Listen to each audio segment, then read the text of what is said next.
Okay.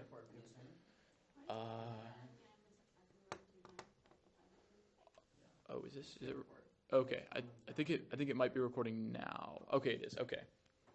So, all right. So, okay. So I'm going to start my speech now. All right. So I'd like to start with framework. The first is that I would like to say that in the case of two arguments not being weighed against each other, AF needs to outweigh neg. This is because this is to check neg side bias. They essentially get to speak twice. They get to respond to our argumentation, and they have infinite regression that they are able to use. So in a case that there's two arguments that aren't weighed against each other, or that the judge sees aren't weighed against each other, then the AF needs to be preferred. I'd also like to say that POIs check, and if the affirmative reads, the negative reads a theory argument, they need to tell me their interpretation during their POI so that to ask whether I may change my advocacy to fit their interpretation. So, and this is in order to avoid pointless theory debates, and we can really get into the education of today's debate round. So, without any further ado, I'm going to be getting into the resolution that I'm going to be presenting today. So, South Africa should prohibit any non-government legal person from owning more than 2,000 domestic hectares of agricultural land and should purchase and reestablish the rest of the land. So, the only thing that I feel the need to define that won't be defined contextually in my plan is non-governmental legal person. A legal person in South Africa counts as either an individual, a group of individuals, or a corporation, similarly to in the United States. So now I'm going to be going over my two advantages to this plan. And essentially, just to explain what this plan is, taking things away, taking any excess of 2,000 domestic hectares from a single corporation. Yeah, 12,000. Yeah. 12, yes. Okay, yes, I miswrote. 12,000 hectares from any non-government legal person, and then any excess that an entity, non-government legal person possesses would be purchased by the government and redistributed to those that need the land. So I will be getting into that in my case. So my first advantage is that of racism. Now, the uniqueness is this. In 1994, at the end of the apartheid, 98% of the land was owned by 2% of the population that happened to be white. So 2% of the entire South African population, the white percent of the population, owned 98% of the land in South Africa. And since this date today, only 7% of that land has changed hands via government intervention.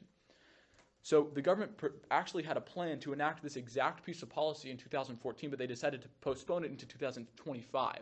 And the idea that's circulating now in South Africa is, as is reported by PBS, is that this is a stalling tactic and that essentially this legislation will not come through in 2025. We don't really know when this legislation will come through. It's supposed to come through before.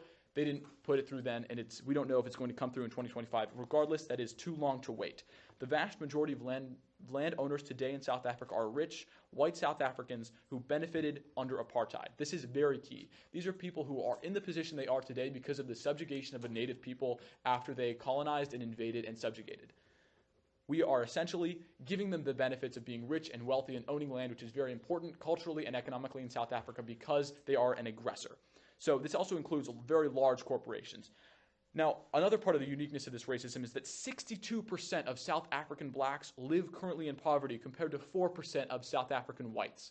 This is an alarming and a shocking statistic. If the majority of a single race in your country lives under poverty, then unfortunately that is a major thing that needs to be addressed in a major and dramatic way. So dramatic action needs to be taken. So the links here are that the plan passes, the land is redistributed from rich white profiteers to the poor black South Africans. This is who it would be redistributed to. The impacts of this are we reduce the dehumanization that's going on right now in South Africa. So essentially what what poor black South Africans exist as now is they're basically commodified laborers. They don't have political or economic agency. Economic agency comes first. They don't have large corporations backing them up. They don't receive paychecks from large corporations. They are mostly farmers living on what is essentially modern-day homesteads. Now, the fact of the matter is you need an economic voice. Owning land in South Africa is the economic voice. If the only people that own land are the corporations controlled by the rich whites and the rich whites themselves, then unfortunately they're the only ones with the political voice. The majority of South Africans do not have the money to act in the South African political sphere. And they need this in order to stop and in order to have recourse with the government. With no recourse, the government is allowed to take away your rights completely and is allowed to create a pseudo-apartheid state that exists today with 62% of all South African blacks, which is the vast majority of the population of this country, currently living below the poverty line. So we need to end the... I can take your question. Thank you.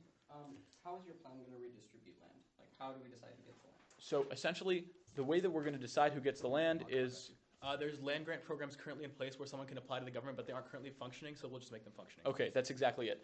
The idea that they... So that's going to get me to my second point where I'm going to explain it a little bit more. So my second benefit is that of the economy. So now the uniqueness here is that the land, there's actually a large portion of land in South Africa that's going under transfer right now. That when the law was supposed to be passed, was placed under sanction by the government and said, this land is going to be transferred, but then nothing was done with that. So either the land is owned by rich whites or nothing is happening to it because of government bureaucracy, which we would effectively be ending by finally passing this piece of legislation.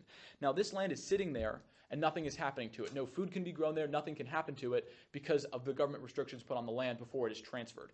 What we would be doing is essentially removing these. I'd also like to point out that 35% of all South Africans are employed. The vast majority of those are Africans living natively in South Africa. So, and the South Africa as a country has not recovered from the late 2000 recession and has a mediocre GDP growth rate since then. They are seriously in a recession that needs to be an economic boost. So links, the plan passes, land is transferred through the land grant programs given to unemployed, poor people who either have no income or little to no income. This gives them a way to have income, and as we know, if you have income in your pocket as a basic economic principle, and that gets me into my impact, you get benefits from that.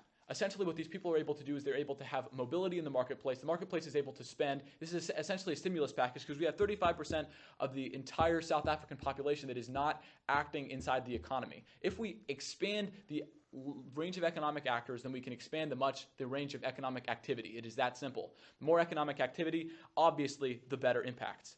I would also like to point out that the economic link links back into my entire racism impact, because we would be able to solve the dehumanization by giving these people an economic voice, which would lead to them having an increased, larger political role. Essentially, this would be able to stop things like the current apartheid system that's going on in South Africa right now, the pseudo-apartheid, and it would be able to stop things like genocide, things like the ultimate loss of agency that occurs when you have zero political capital and zero political agency. Thank you.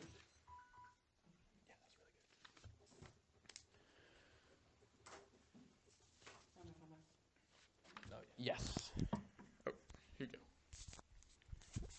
All right. The order is going to be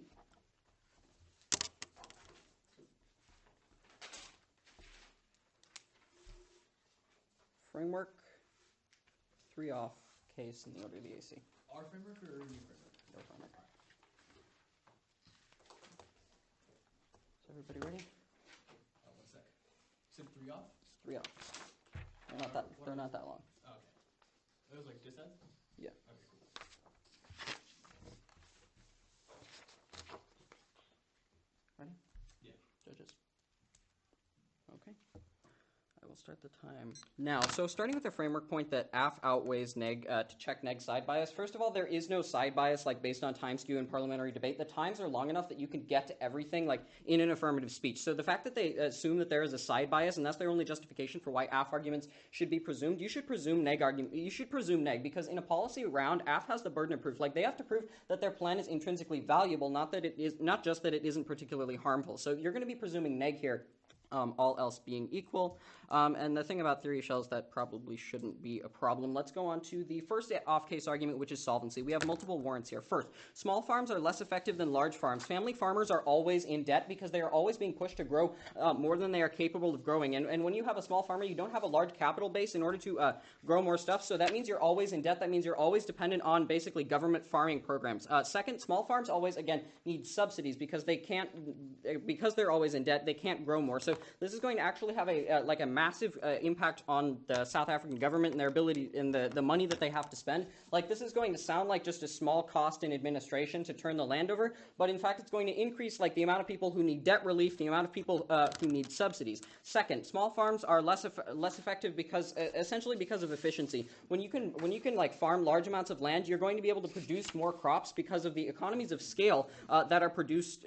Because the economies of scale that are produced like when you have a much larger farming operation. So what that means is that Yeah, so what that means is that first you're going to be farming crops that everyone needs. When you have a small amount of land, they never really specified how much land is going to be going to people, how much land is going to be going to each person. I tried to ask, but they ran out of time. So, like, we can assume that they're going to just be giving the land, like, they're just going to be taking the number of people and the amount of land they have and then dividing them and giving that much land out to each person. The problem here is that when you have such small plots of land, like family farm-sized plots of land, they're going to be growing food for themselves and no one else. Like, they're going to be looking to themselves first. That's not so much of a problem, except when you consider the fact that South Africa currently has a food shortage. They import much of their food. That's a huge part.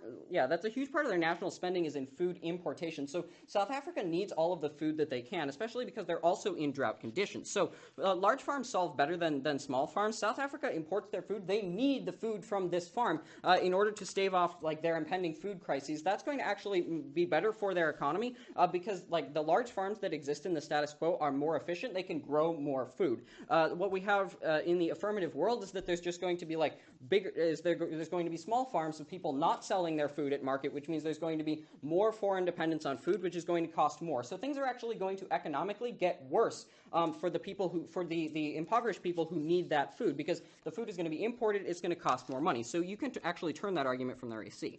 The second point on solvency is South Africa doesn't like constitutionally have an eminent domain law. So the federal government of South Africa cannot take land. Go ahead. So if it doesn't have an eminent domain law, how come since 7% of the land has already been transferred, how did that happen?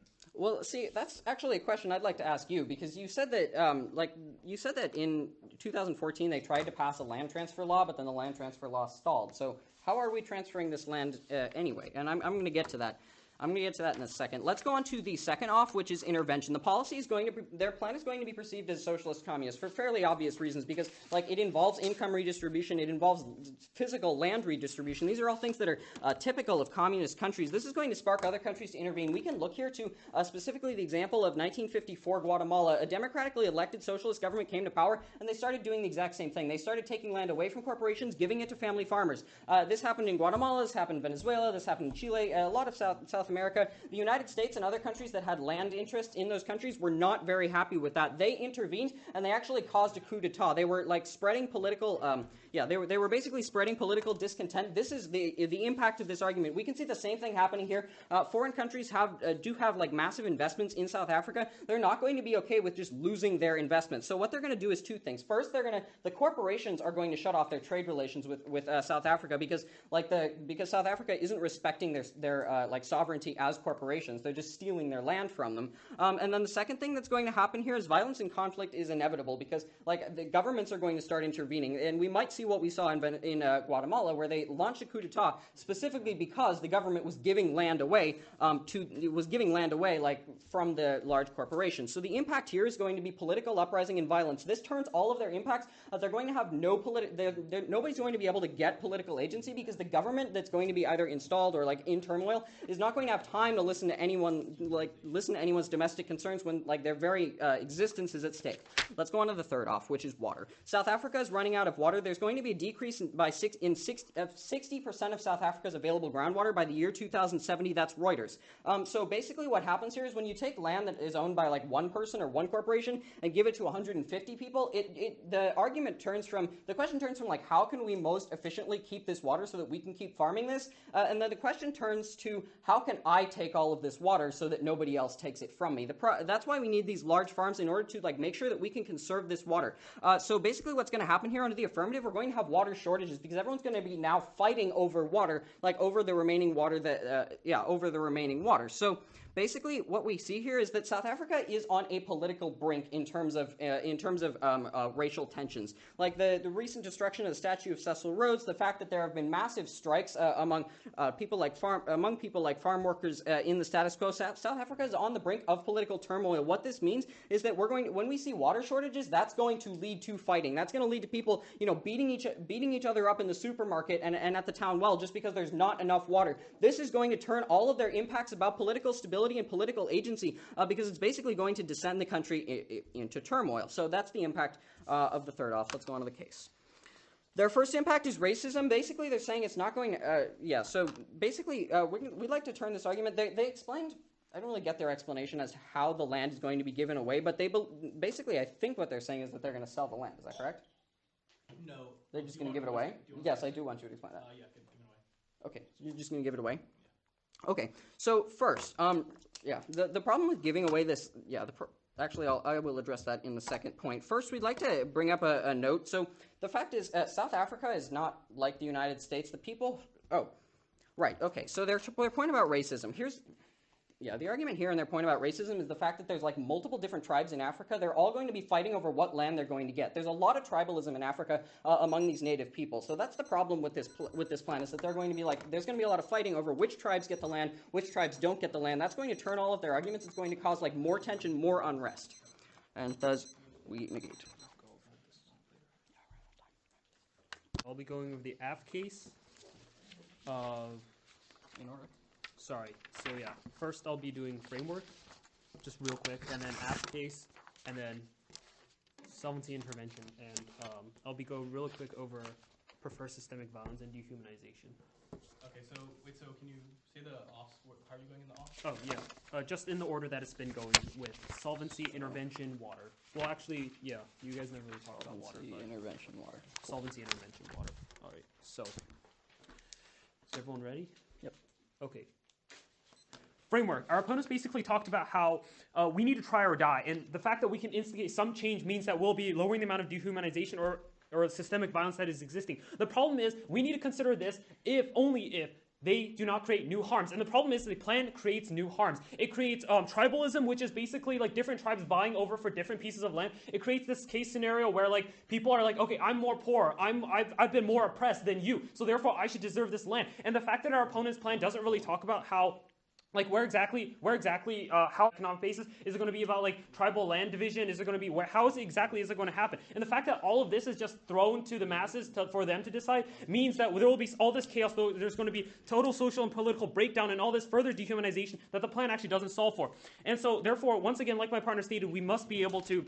The affirmation must be able to solve for these harms, and it cannot create new harms. Otherwise, we cannot do that. And also, we are weighing upon the benefits. Okay, so going on the AF case, they talked about racism. All right, so first of all, once again, the issue comes up: who are we going to give it to? Are we going to give it to the poorest, the most oppressed? Are we going to give it to so-and-so tribes? And the fact is, our opponents refuted about how South Africa is not tribal anymore. The fact is that the reason why South Africa recognizes over 11 different languages is because it is still very tribal.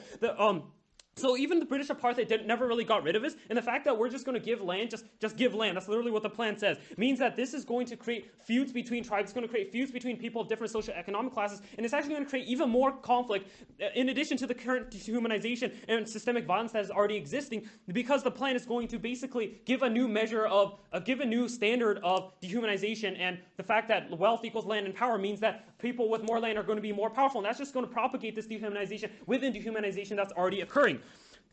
All right, and also the fact that this plan is going to lead to in a moment, please. This plan is basically going to lead to sharecropping, because the fact that, like my partner stated, and in our case, how these small farms do not have the technological capability nor the ability to like buy large farm equipment and compete with the current existing corporations means that these corporations are basically going to like drive these small farms either to below market prices or are going to end up like basically having some sort of sharecropping system. And this actually leads to even more dehumanization and systemic violence, because sharecropping is basically like obscured racism and slavery, which is already exists. Okay, so yes. So how would this happen if we essentially eliminate the corporation's power by getting rid of them?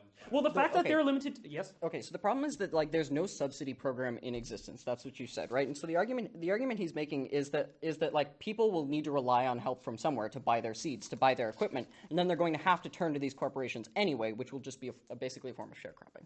They'll own the land, but they won't be able to use it without someone's help, which is the large corporation. Exactly. So basically, corporations are going to annex the land. Like, they won't actually own it, but they'll own the technology. They'll own basically everything except for the actual land, and including the crops that. So it's basically sharecropping. All right. Second, economy. Our opponents talk about how this is going to increase the economy. The problem is these small farms. They're technologically lacking, like I've already stated. Cross-apply my refutations to their first advantage. They lack technology, they lack the ability to acquire these seeds, large yield seeds, and basically they can't compete with corporations. And these corporations are basically either going to dump their prices in order to get rid of get rid of these small farmers, and then raise the prices and actually like lead to like basically even worse economies for South Africa. Because if we have inefficient farms and then later these large corporations who take out these farms, then we're basically going to end up at square one, and we're going to be wasting a lot of time and a loss of money. We're going to have so much more strife because this dehumanization and systemic violence that is very unfortunate in the status quo will still keep on existing whether or not the plan passes.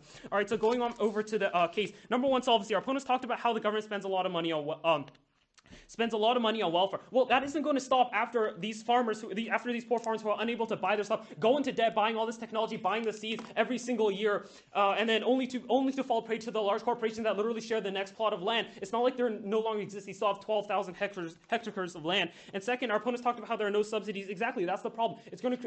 Basically, these people are going to have absolutely no help except for these corporations. They are going to have government help because there's no government subsidies, so they're going to have to rely on the corporations. So what do corporations do? They're basically going to annex this farmland all practicalities except for name.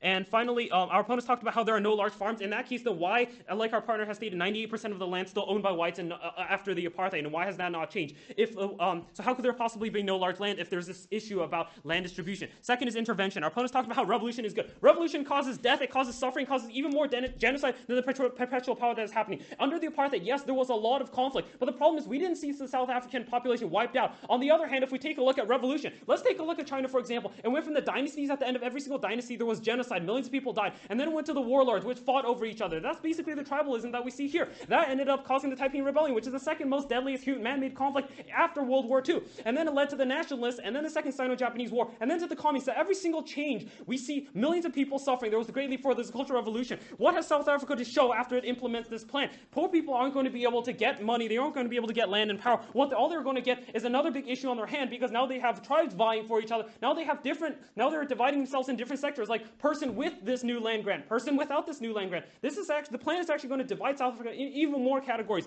It's going to create this even worse hierarchical level than it is currently existing right now. So we can see that revolution is in fact very bad, and the concept that it is good is not enough to suffice these bad impacts that will happen. Also, try or die, same thing goes. If you're going to try, in this case, you're going to die. And death is worse than dehumanization, because you need to exist in order to have essence to begin with. And also, our opponents talked about how foreign countries don't really want to influence. The fact is, you put your mouth where your money is. It doesn't matter where it is. America has gone all over the world, to the Middle East, South Africa, Latin America, all over the place, Asia right now. They're going to put their mouth wherever their money is, wherever the oil is, wherever the food is, wherever it is. So it doesn't really matter sphere of influence. That thing doesn't really exist anymore, because especially in the global economy that we see now.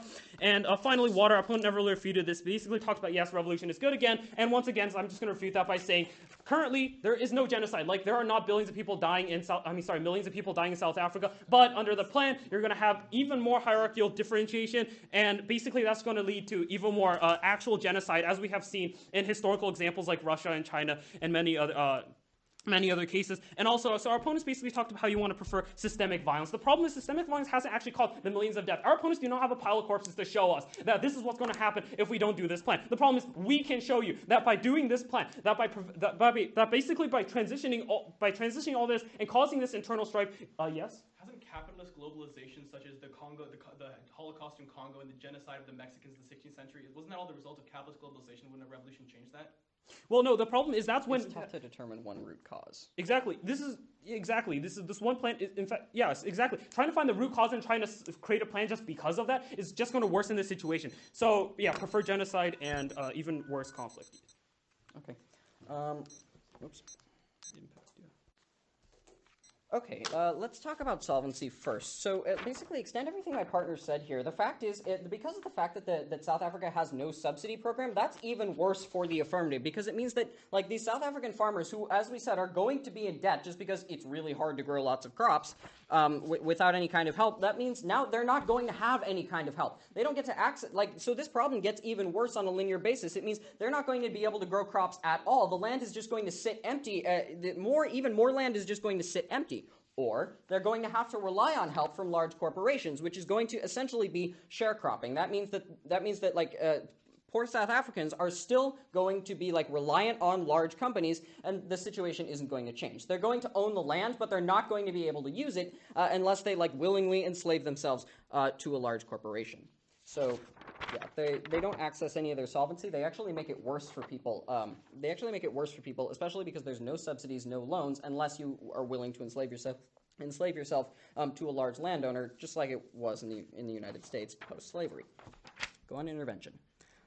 Let's talk about how revolution is good. Revolution is very, very bad.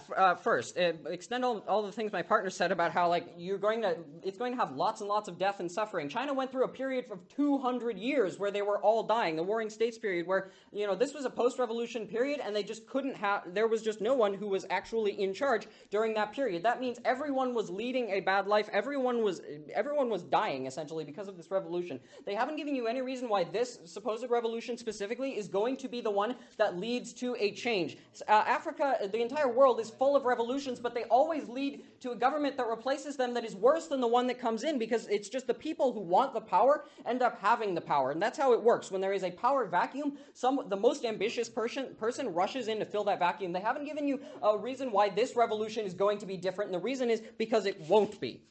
In fact, it'll actually be worse just because of all of the transition wars that are going to occur, especially in a place like South Africa, which has the highest rate of gun ownership in the world, behind the United States, where everyone is capable of killing each other anyway in brutal and violent methods. That is going to be even worse than it is in the status quo. Go on to the case. Tribalism. So basically what we see here is that South Africa does have a system of tribalism. My partner said they speak 11 different official languages, including one with the cliques, and they Nelson Mandela is referred to by his tribal name. They do have tribes, and these tribes actually, they have a ruling council because they have these tribes. They have these extended family units. Despite the British's best intentions to best try to break them up, they still exist. And so what's going to happen here is basically they're just going to feud over who's the poorest, who gets the most land, who is going to be able to access the most land. This is going to turn into some kind of oppression Olympics. This turns all of their impacts, because they're just going to be causing more conflict and more feuding. They're not going to be empowering anyone or giving them agency. On to their pre-fiat arguments. Their pre-fiat arguments basically say how discourse is important, and it's important that we have this conversation.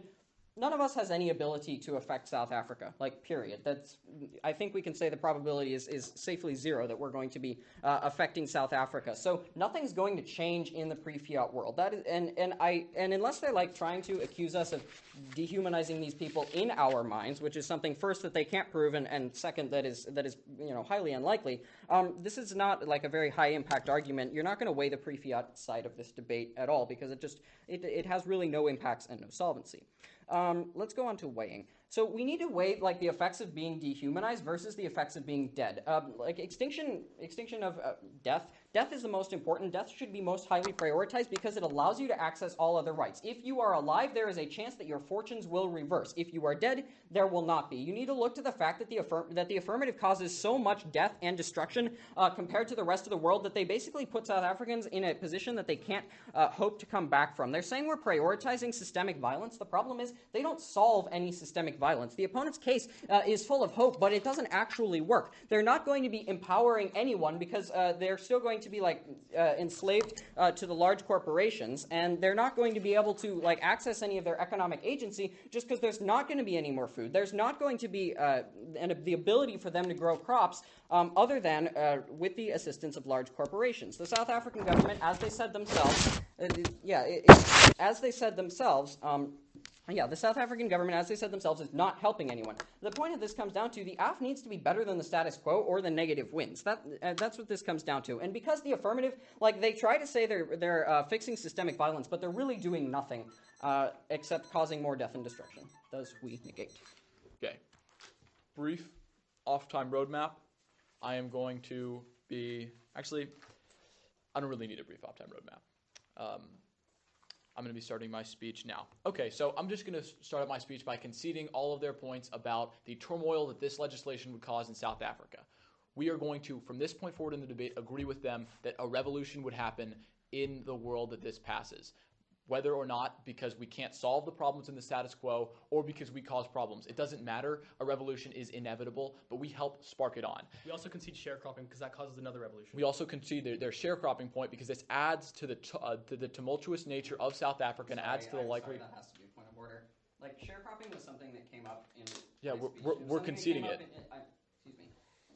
Okay, so you are not allowed to make the link that sharecropping is going to lead to another revolution. You made that argument. You said that it... A quick point. When you do a point of order, you talk to the judges, not to your opponents. Okay, so yeah, their point point about sharecropping is leading to another revolution. That most certainly is a new argument. So you can't buy their link there that that's going to just lead to another revolution. You have to keep it on the flow where it said where they're going to be, as our argument Okay. says. 2 points. First of all, the sharecropping argument was brought up in the block, meaning that having prime minister's privilege, can respond to any new block arguments. That was an argument brought up in the block, so I can respond to that. But I'm not debating against that argument. I'm agreeing to them that it's a problem, and therefore being a problem, it feeds into their idea of revolution that they brought up. So I believe that I'm actually agreeing with the point that they made and not linking into a new point. Their impact on it was destabilizing. We can see destabilizing. We can see destabilization, which I feel links into revolution. You made the point, right? You said point of order, right? I made So point not well taken. You did bring it up in the block. He does get a chance to respond to it because you guys didn't bring it up in the PM.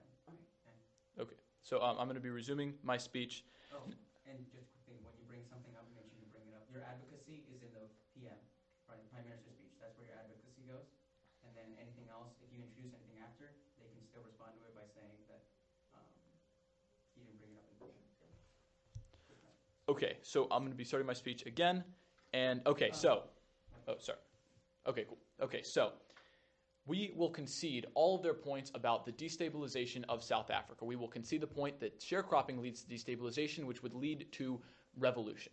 Listen, the idea that the consequences of a revolution outweigh the current status is the very idea that is being used to keep these people in chains. Let's look at the statistics that we brought up.